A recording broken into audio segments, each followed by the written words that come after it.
Hello and welcome to IIF education. So guys, कैसे हैं आप लोग? आज बताऊंगा आपको, मैंने एनालाइज किया लास्ट ईयर चार साल के क्वेश्चन पेपर। उसमें देखा है भाई कि जो चैप्टर्स हैं, जिन चैप्टर से ज़्यादा क्वेश्चन पूछे जा रहे हैं वो मैं चैप्टर आपको यहाँ पे बताऊंगा। ठीक है, चैप्टर मतलब एक ब्रीफ संक्षेप में बताऊंगा ताकि आप आसानी से एग्जाम में कर सके। तो उस जो भी चैप्टर से क्वेश्चन बार बार आ रहे हैं उस चैप्टर को मैं धीरे संक्षेप में आपको बताता हुआ चला जाऊँगा, क्या इंपॉर्टेंट है उसमें से, क्या एग्जाम में आ सकता है। ठीक है ना। तो मैं सबसे पहले आपको बताऊँगा हड़प्पा सभ्यता के बारे में। ठीक है, जो अक्सर हर साल पेपर में हड़प्पा सभ्यता से कुछ ना कुछ क्वेश्चन इसमें बन रहे हैं, चाहे वो नगर नियोजन से हो, चाहे वो जल निकासी से हो, या हड़प्पा की संस्कृति नगरीय सभ्यता के बारे में हो। ठीक है, तो चलिए देखते हैं हड़प्पा सभ्यता। देखो भाई, हड़प्पा सभ्यता क्या है? ये सबसे पुरानी सभ्यता है, करीब 5000 साल पुरानी। ठीक है ना। भारत की सबसे पुरानी सभ्यता में से एक हड़प्पा सभ्यता कही जाती है। ठीक है, अब ये सबसे पहले हड़प्पा स्थल यानी हड़प्पा सभ्यता में सबसे पहला जो स्थल खोजा गया था वो हड़प्पा था। ठीक है ना, 1922 में इसको खोजा था दयाराम साहनी ने।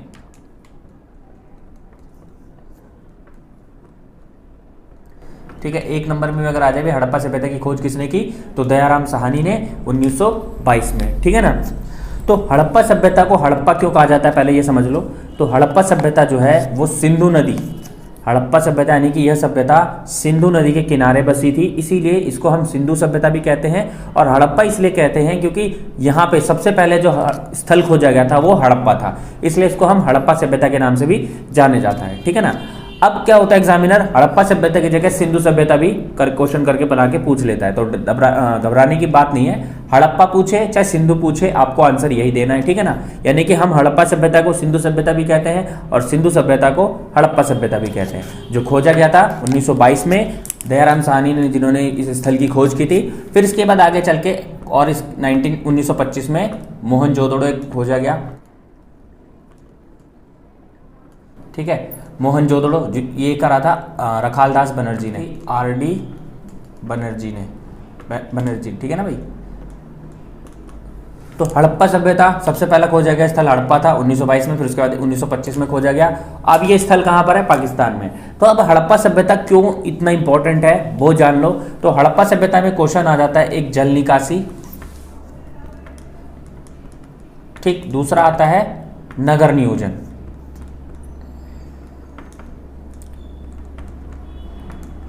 हड़प्पा सभ्यता से दो तरीके से क्वेश्चन बनते हैं, एक जल निकासी और एक दूसरा है नगर नियोजन। ठीक है ना। तो हड़प्पा सभ्यता की जो जल निकासी थी वो बहुत ही बेहतरीन थी, उन्नत थी। यानी कि जल निकासी के लिए जो नालियाँ थी, वहाँ पे नालियाँ बनाई हुई थी, नालों का निर्माण था।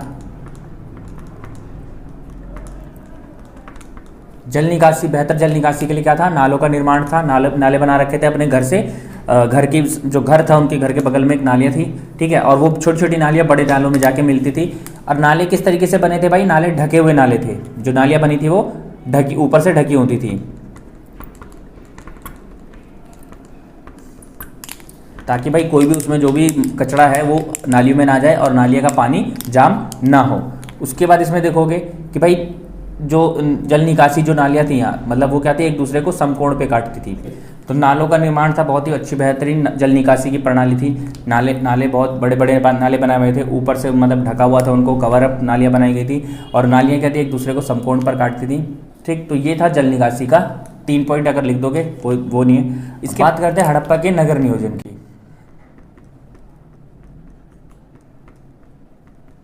देखो, नगर नियोजन में सबसे पहले इंपॉर्टेंट क्या था कि जो गलियां थी एक दूसरे को समकोण पर काटती थी।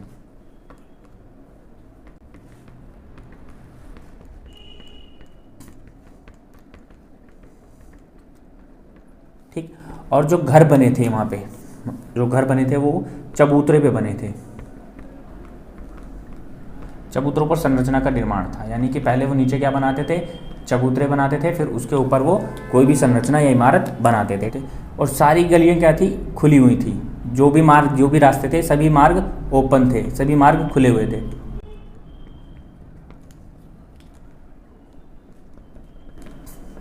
यानी कि मार्ग मतलब जो गलियाँ कह लो, ठीक है, जो भी गलियाँ थी वो बंद नहीं थी। वहाँ की हड़प्पा सभ्यता, हड़प्पा स्थल में जितनी भी गलियाँ थी वो सारी की सारी खुली हुई थी, यानी कि कहीं से भी कोई भी बंद नहीं कर गई थी कि भाई जिसको भी आना है वो आराम से कहीं से भी आ सकता है और जा सकता है। एक खूबसूरती बात ये थी, ठीक।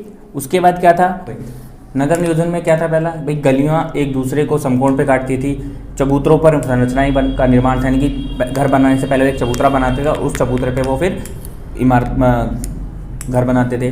दूसरा भाई क्या थी, गली और जो मार्ग थे वो खुले हुए थे, कहीं से भी बंद नहीं थे, वो आपस में जो भी समकोण पे काटते थे और सारे ही मार्ग ओपन थे, खुले हुए थे।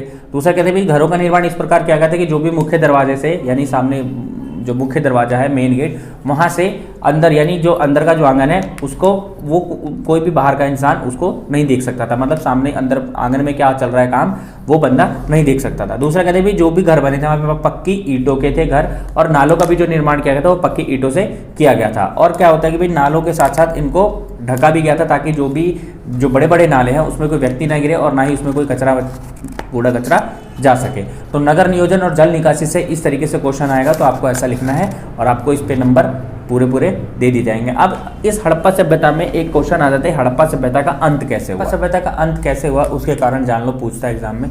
तो सबसे पहला जो कहता है भाई हड़प्पा सभ्यता का अंत हुआ, पहला बाढ़ का आना।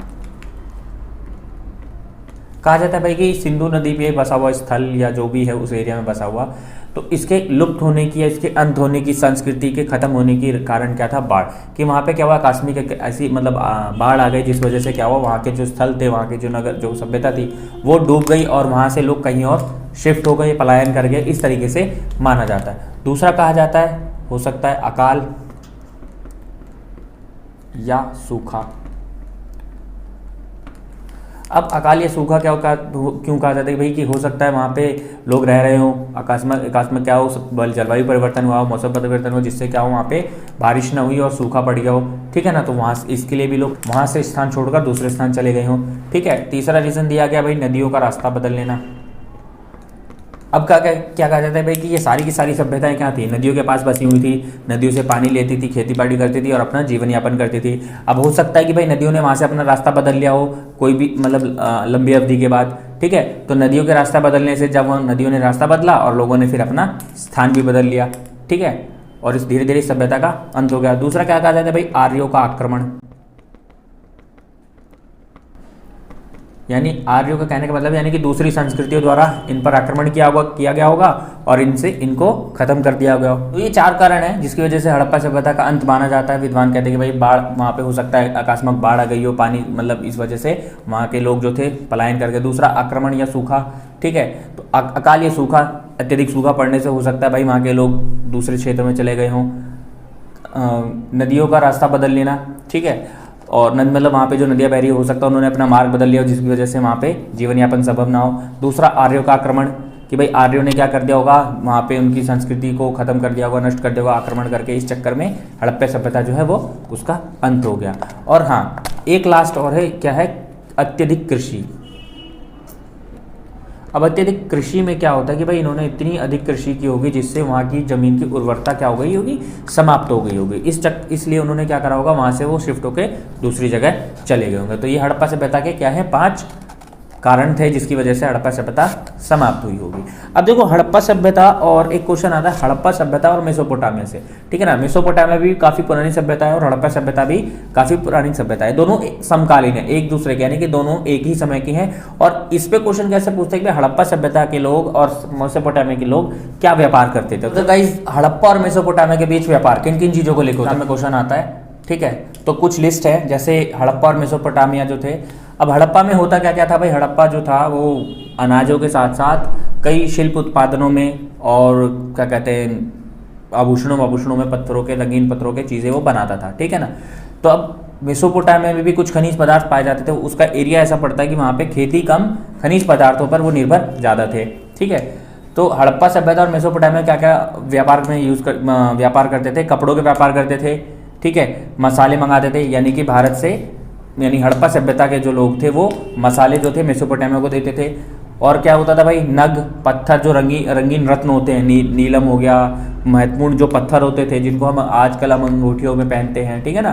तो इस तरीके के नग और पत्थर वो क्या करते थे, एक्सपोर्ट आयात निर्यात करते थे, का व्यापार करते थे। दूसरा सोना और चांदी आभूषण ज़्यादा मंगाया जाता था, ठीक है ना। इसके साथ साथ एक आता है धातु में, फिर बर्तन और मृदभांड, बड़े बड़े जो बर्तन यूज़ होते थे, तांबे के, कांसे के, मृदभांड जो बर्तन होते थे, एक सेक करके एक बर्तन है फ्योंस, बहुत ही महत्वपूर्ण, मतलब एक बहुत ही इंपॉर्टेंट माना जाता था उनके लिए मृदभांड। उनका वो क्या करते थे, व्यापार करते थे एक, मतलब आपस में। फिर आता है धातु, धातु में एक आ गया आपका तांबा,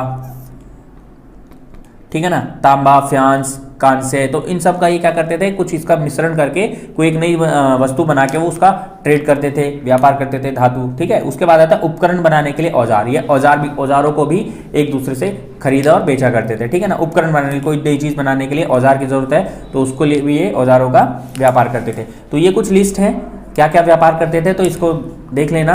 और अगर एग्जाम में आए भाई हड़प्पा और मेसोपोटामिया के लोग क्या किस तरीके से व्यापार करते थे, क्या व्यापार करते थे, तो ये सीधा ही लिख देना कि भाई कपड़ों का व्यापार करते थे, मसाले मंगाते थे, नग मंगाते थे, ठीक है ना। चलो अब ये आपका हड़प्पा से हो गया कंप्लीट, ठीक है। हड़प्पा से कुछ भी आए तो भाई लिख देना, चाहे अंत, उसका अंत कैसे हुआ, हड़प्पा सभ्यता की विशेषताएं भी पूछ ले तो लिख देना भाई जल निकासी बहुत अच्छी है, नगर नियोजन बहुत अच्छा है, एक दूसरे से भारत की सबसे प्राचीनतम सभ्यता है, ये सब लिख देना। हड़प्पा सभ्यता की जो भी मैंने लिखवाया विशेषता में आपको पूरे नंबर मिल जाएंगे, ठीक है। अब मैं बात करूंगा मौर्यकालीन की, ठीक है, मौर्य साम्राज्य की, तो इससे भी क्वेश्चन पूछ लिया जाता है। तो मौर्य साम्राज्य के बारे में बताते हैं आप, ठीक है। हाँ, मौर्य साम्राज्य, तो इसका जो पहला संस्थापक था वो था चंद्रगुप्त मौर्य, ठीक। चंद्रगुप्त के बाद आया बिंदुसार, और बिंदुसार के बाद आया अशोक, ठीक। तो इसमें अशोक का सबसे इंपॉर्टेंट है, अशोक के बारे में। तो अशोक का क्यों इंपॉर्टेंट है, अशोक का इसमें पूछेगा धम्म की नीति, ठीक है ना। तो हमें अशोक की धम्म की नीति याद करनी है, वो मैं बता दूंगा क्या क्या है। और चंद्रगुप्त मौर्य जो थे इसके संस्थापक थे, एक नंबर में अगर आ जाए कि भाई चंद्र साम्राज्य के संस्थापक कौन थे, तो चंद्रगुप्त मौर्य। और इसके 3 शासक हुए, चंद्रगुप्त मौर्य, बिंदुसार और अशोक। अंतिम शासक जो थे मौर्य के अशोक थे, और अशोक ने ही बाद में क्या करा, बौद्ध धर्म को अपनाया था, ठीक है ना। बौद्ध धर्म को अपनाया और उसका क्या करा, प्रचार प्रसार करा। तो इसी बौद्ध धर्म के अनुसार अशोक की धम्म नीति हम देखेंगे। अशोक की धम्म की नीति, भाई इसकी क्या नीतियों में क्या क्या था कि भाई सबसे पहले बड़ों का आदर, यानी कि अपने से बड़ों का उसमें क्या करना है, हमें आदर करना है, सत्कार करना है, ठीक है। दूसरा क्या था, जीव हत्या पर रोक, यानी कि जब अशोक ने बौद्ध धर्म को अपनाया तो उसने इसको प्रचार प्रसार के लिए क्या करा भाई, उनके सभी नियमों को फॉलो किया और उसका प्रचार भी किया। तो इसी को ही हम अशोक की धम्म की नीति कहते हैं। तो जीव हत्या पर प्रतिबंध, यानी कि जो भी क्या कहते हैं, जो मांसाहारी लोग थे, जो मुर्गे बकरे इस तरीके से जो खाते थे, मांसाहारी जो भोजन करते थे, उन पर क्या लगा दिया गया, प्रतिबंध लगा दिया गया, जीव हत्या पर बैन लगा दिया गया। आश्रय स्थलों का निर्माण किया, यानी कि जो लंबे रास्तों पे थे कुछ आश्रय स्थल बनाए गए, सराय बनाई गई, ताकि जो यात्रीगण हैं, जो यात्रा करते हैं, वो वहाँ पर आराम कर सके, विश्राम कर सके, धर्मशालाएं जिनको बोलते हैं। फिर क्या था, धार्मिक कर्मकांडों पर प्रतिबंध, यानी कि जो अंधविश्वास, जो धार्मिक कर्मकांड किए जाते थे, बलि प्रथा, ये सारी चीज़ों, इन सब पर पूरा प्रतिबंध लगा दिया गया। फिर क्या था, युद्ध ना करने की नीति, यानी कि अशोक ने उड़ीसा के जो कलिंग युद्ध था उसके बाद उसने ये नीति अपनाई थी, और उसका जो मन था वो बहुत व्याकुल, बहुत ही विचलित हुआ उस युद्ध के बाद। उसके बाद ही उसने निर्णय लिया कि भाई अब मैं भविष्य में कभी युद्ध नहीं करूंगा और अपने साम्राज्य को आगे नहीं बढ़ाऊंगा, जितना था उतना ही मैं रखूंगा, ठीक है ना। तो इससे क्या हुआ, उसने भविष्य में कभी युद्ध अभ्यास नहीं किए और ना ही आगे कभी उसने युद्ध किया अपने मरणोपरांत तक। बौद्ध धर्म का उसके बाद अपना पूरा जीवन, कलिंग युद्ध के बाद उसने पूरा जीवन बौद्ध के धर्म के प्रचार में लगा दिया। तो ये थी अशोक के धर्म की नीतियां जो इंपॉर्टेंट है एग्जाम से, तो इसको भी कर लो, ठीक है। यानी कि इस चैप्टर से अगर आए अशोक के, मतलब मौर्यकालीन से, तो यही आएगा। अब जो है जैन धर्म की शिक्षा, यानी कि जैन धर्म, बौद्ध धर्म, गुरु नानक, इनकी शिक्षाओं के बारे में भी क्वेश्चन आता है। तो पहले देखो जैन धर्म की शिक्षा क्या थी। उनके संस्थापक कौन थे, महावीर जैन।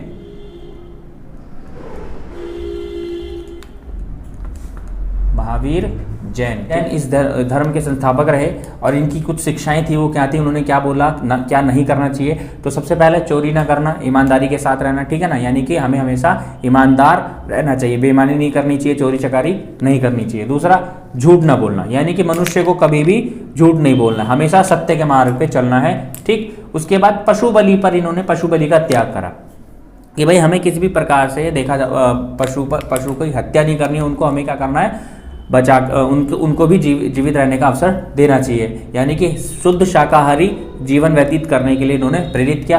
दूसरा, शांति रखना और अहिंसा को अपनाना, ठीक है, यानी कि कोई भी मसला हो, किसी भी बात पर हमें शांति बनाए रखनी है, हमें हिंसा नहीं करनी है, हिंसात्मक नहीं होना है। तो ये उनकी क्या थी, 4 शिक्षाएं थी जैन धर्म की, ठीक है ना। तो जो इंपॉर्टेंट है पेपर में शिक्षाएं आ सकती हैं जैन धर्म की, बौद्ध धर्म की और गुरु नानक की, ठीक है। तो अब बौद्ध धर्म की शिक्षा हम देखते हैं। जो है इंपॉर्टेंट टॉपिक वो है बौद्ध धर्म के अष्टांगिक मार्ग और बौद्ध की शिक्षा, ठीक। तो अष्टांगिक मार्ग यानी कि बौद्ध धर्म ने बताया भाई हमें हम जो संसार है वो क्या है, दुखों का एक सागर है, दुखों से भरा हुआ है, और हम इन दुखों से पार कैसे पा सकते हैं, इन अष्टांगिक मार्गों के माध्यम से हम संसारिक दुखों से निजात पा सकते हैं। जो क्या है, देखो, सम्यक दृष्टि मतलब वास्तविक दृष्टि, हमें हमेशा यथार्थ रहना चाहिए, ठीक है ना, मतलब हमें ज़्यादा काल्पनिक नहीं रहना चाहिए, जो यथार्थ है, जो सत्य है, जो वास्तविक है, वास्तविकता में हमें जीना चाहिए। दूसरा है सम्यक संकल्प। सम्यक संकल्प में क्या होता है कि द्वेष और हिंसा से मुक्त, यानी कि किसी भी व्यक्ति को द्वेष भावना नहीं रखनी चाहिए, किसी से ईर्ष्या घृणा इस तरीके का भाव नहीं रखना चाहिए, और ना ही किसी से हिंसा करनी चाहिए, ठीक। तीसरा है सम्यक वाक्य, यानी सदा सत्य बोलना चाहिए, हमेशा हमें सच बोलना है, और मीठी वाणी, यानी एक दूसरे से क्या बोलना है, सत्य बोलना, दूसरा मीठी वाणी बोलनी है, ठीक। फिर है सम्यक कर्मांत, यानी कि हमें हमेशा अच्छे कर्म करने चाहिए, ठीक, कभी भी बुरा काम नहीं करना चाहिए। दूसरा है सम्यक आजीव, इसमें क्या है कि भाई हमेशा हर व्यक्ति को सादा जीवन जीना चाहिए, किसी भी तरह का विलासिता की वस्तु में, मतलब अपने आप को दिखाने के लिए बढ़ा चढ़ाकर दिखाने, मतलब सादा जीवन, ठीक है, यानी कि व्यक्ति को हमेशा सादा जीवन जीना चाहिए, किसी भी तरह के वस्तुओं में विलीन नहीं होना चाहिए। दूसरा है, अगला है सम्यक व्यायाम, यानी कुशल धर्म का अनुसरण, यानी अच्छे धर्म का आचरण करना चाहिए, जो चीज़ें अच्छी हों हमें उसका अनुसरण करना चाहिए, उसको अपनाना चाहिए, और अधर्म को यानी जो चीज़ बुरी हो उसको अपनाना नहीं चाहिए। फिर है सम्यक स्मृति, ये क्या है कि भाई सदैव जागरूक रहो, हमें हमेशा क्या होना चाहिए, जागरूक रहना चाहिए, हमेशा अवेयर रहना चाहिए हर चीज हर परिस्थिति के लिए। फिर है सम्यक समाधि, यानी एकाग्रता, मेडिटेशन जिसको हम बोलते हैं, हमें हमेशा एकाग्र रहना चाहिए, एकाग्र, ठीक है ना। तो ये अष्टांगिक मार्ग हैं जिनके माध्यम से हम समाज में जो सांसारिक दुख है उनसे निजात पा सकते हैं। अब बौद्ध की शिक्षा क्या है, बौद्ध की शिक्षाओं को ना पंचशील कहा जाता है, बौद्ध की शिक्षाओं को 5 तत्व 5 बातें कही गई है, जिसको हम क्या बोलते हैं, पंचशील। अब इसमें क्या क्या है, अहिंसा, कि भाई हमें अहिंसा नहीं करनी चाहिए, अहिंसा परमो धर्म, ठीक। फिर क्या है, असत्य में आता है भाई चोरी नहीं करना, ठीक है ना, बहुत शिक्षा सिखाती है कि भाई हमें कभी चोरी नहीं करनी चाहिए। अपरिग्रह में आता है भाई इसमें किसी भी तरह का लोभ लालच, ठीक है ना, नहीं करना चाहिए, हमें हमेशा बिना किसी लोभ के कार्य करना चाहिए। फिर है सत्य, कि इसमें क्या होता है भाई हमें हमेशा सत्य बोलना चाहिए, झूठ का आग्रह नहीं करना चाहिए, झूठ हमेशा गलत होता है, हमें हमेशा सत्य बोलना चाहिए। फिर आगे बात आती है भाई नशा ना करना, कि भाई हमें किसी भी प्रकार के नशा से संबंधित कोई भी कार्य नहीं करना है। तो ये क्या है, बौद्ध की पंचशील शिक्षाएं जो इंपॉर्टेंट है, अगर बौद्ध से रिलेटेड कोई भी बात आता है तो आप इसमें लिख सकते हो, ठीक है ना। बौद्ध की शिक्षाएं क्या थी, बौद्ध के अष्टांगिक मार्ग क्या है, तो अष्टांगिक 8 मार्ग थे, और बौद्ध की शिक्षाएं पंचशील थी। तो ये था बौद्ध का टॉपिक। और एक छोटा सा है वैदिक काल के बारे में जो इंपॉर्टेंट है। हड़प्पा जब समाप्त, हड़प्पा सभ्यता के अंत के बाद, ठीक है, कौन सा काल स्टार्ट हुआ, वैदिक काल, ठीक है। वैदिक काल क्यों कहा जाता है इसको, क्योंकि इसमें वेदों की रचना हुई थी, ठीक है। तो सबसे पहला वेद कौन सा लिखा गया था, ऋग्वेद, और सबसे पुराना है, ठीक है ना, ऋग्वेद सबसे पुराना। 4 वेद है, ऋग्वेद, यजुर्वेद,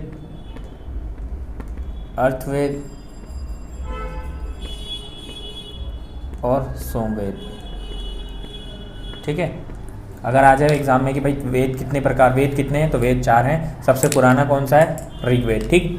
तो वैदिक काल में सबसे पहले कौन सा वेद लिखा गया था, ऋग्वेद लिखा गया था। फिर आता है उत्तर वैदिक काल, यानी वैदिक काल के बाद। तो उत्तर वैदिक काल में ये 3 वेद लिखे गए थे, ठीक है ना, यजुर्वेद, अर्थवेद और सोमवेद।